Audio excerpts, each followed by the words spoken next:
Number one. Here we are with Clarke. Notorious. and what did you say? I finished 4th at a regional today in Portsmouth. Nice. What did you play? So I played New Age Eldritch. New Age Eldritch. No, I'm joking. I played Horus.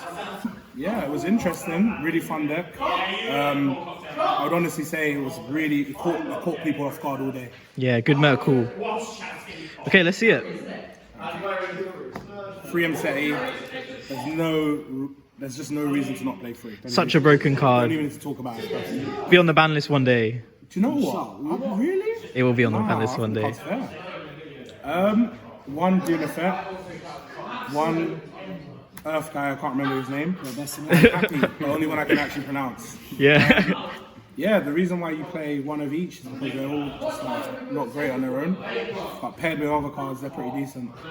I played 3 Vanity's Ruler instead of Lad, which I saw a lot of people playing. The reason why Lad is bad, well, it rhymes. The reason why Lad is bad is because when it gets popped or outed, it destroys your field spell and your continuous spell card, which you need to continue playing the game.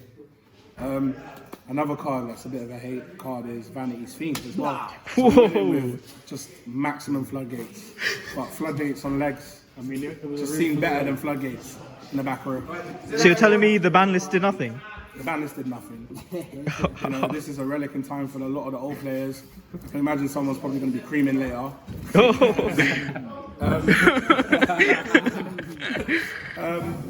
next one is a bit of a weird one. If you're not a retard or vanilla, make sure you register the right Rainbow Dragon, because I registered the wrong one. I was playing the whole tournament with 6 bricks in my deck. Yeah, I didn't gain major advantage from it.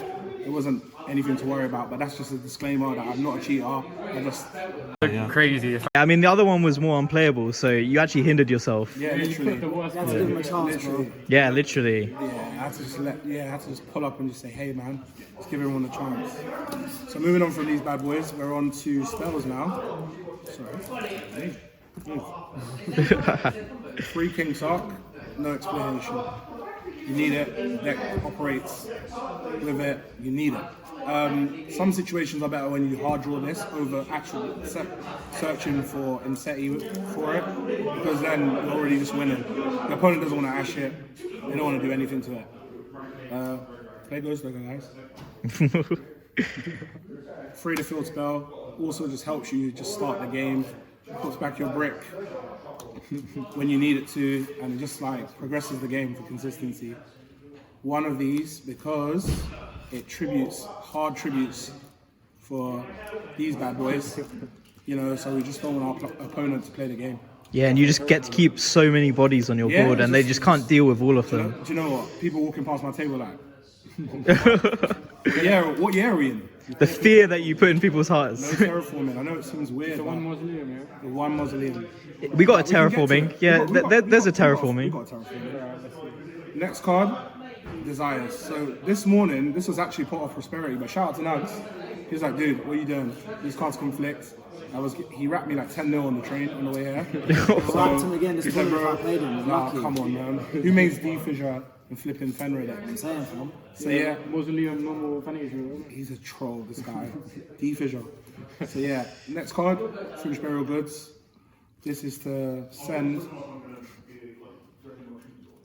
these bad boys terraforming, and make sure don't forget, guys, to put the right Rainbow Dragon in your deck. Yeah, just gets you a free discard for all of your cards. Literally, it's just like progresses the whole game.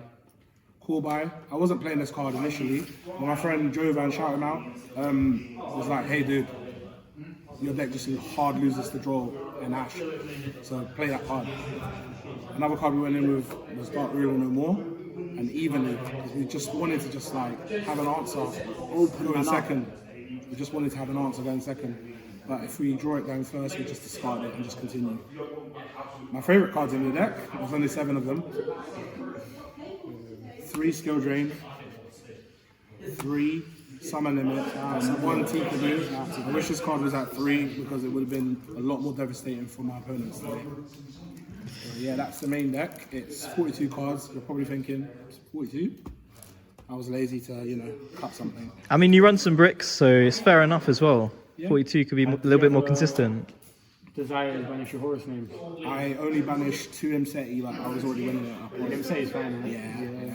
I summoned this guy one time today against Josh. Wait, is this Exiton night as a rank 8? Well, He has 2 8s on board, and I have like 7 cards on board, yeah. and he has nothing else. And I'm like, what is rank 8 Exeter night? And I just sit there for a minute, I'm like, there's nothing. It's fine. summon this guy, pop the whole board. This guy, hard negate, monster negate, and it's really important in the deck. I won't go into too much details. Hope Harbinger, everybody knows that guy. This guy, the new guy, has a pretty interesting card. It pops and burns. Not just that, it also rips from the extra deck, which is really interesting. Zombie, vampire, and everybody knows what that does. You never go for one. I never really go for it, but when it does come up, like if you're playing against the Fenrir deck, you just grab their Fenrir when you're playing Yu-Gi-Oh. Do you go for this deck specifically? Usually not for the rip effect, but mostly for the pop and burn or pop a back row. So we've got Dingersu. This probably could have been something else. Yeah, It's solid. It's I think solid. it could have been something else. We played my favorite one, so bad. Coach Common. King. So what I did with this was really interesting. I made this in my against my first opponent, and when I resolved the effect, the 3 cards I drew were Desire, Skill Drain, Summon Limit, and my opponent's eyes just rolled back. Oh my god. So yeah, it was a bit devastating. I'm not gonna lie. If there was more extra room in the extra deck, I would play like 10 of these. Honestly, this card's really Crazy. Typhon, obviously no real reason to explain that.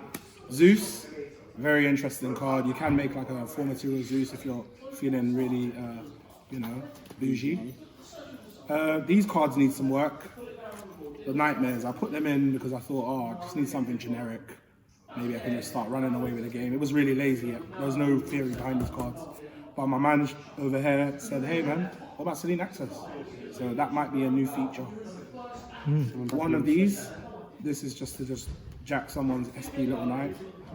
SP you have to play, and IP as well, which is really interesting because you can just make whatever you want to make. And that's the side deck. You jacking cards. Move. The next one is these guys. I think they're really devastating in the format. The Voiceless Voice guy, I played in round 2, poor guy. I opened 2 of these. I banished his low, summoned this, added another one, and then banished his Diviner from graveyard, which is really interesting. Would you say he was at a low point at the game? Obviously, for branded, you gotta respect it. Ash just kind of devastates the whole turn. Yeah, just like you just gotta stop that card. They just like summon like 5 of them, so 3,000 attack, and you just can't kill them. Crazy. It's like you stop that, they're just making a subpar board. I think free draw is mandatory, personally, in most decks, because stopping someone searching is just like, it's just game. It's just game. Cosmic, definitely a must. Every deck should be siding this card. 100%. With all these summon limits and all these pseudo floodgates running around, it just deals with it.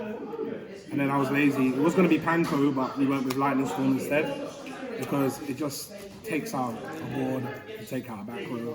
Again, not much theory behind it. It was pretty lazy, but I like this card overall. It had more utility than Panko in the long run. It's definitely a solid card in the format, I think. Definitely. Yeah. I was thinking about it. What do you think about Fenrir in this one? Because it's tribute material. So interesting. It really is something I've considered. It's something I haven't put into practice yet, but I just really like these guys, man. I just really like doing this shit, man. The main idea with the deck is just doing that. Bodies, Yeah. Coach King and just hit the floodgates. And then we could do vanities and then we're not getting the anyway. Basically, the deck just puts you on have imperm or evenly.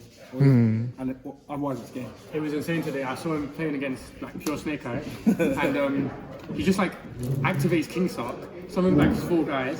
He's going to use Princess. He attacks 2 of them, This player just has a bunch of monsters like 1600 attack or less. Yeah. Just vanity screen in the game's over. I saw that. That was so painful. Painful. But yeah, I want to shout out my friends. I want to shout out Nugs, Jovan. I even shout out the collective, everyone here, Charles, Josh, and randomers that I've just met today. Even you, Karen. Even you, bro. We always show Thank you, love. man. And thank you for putting me on your channel as well.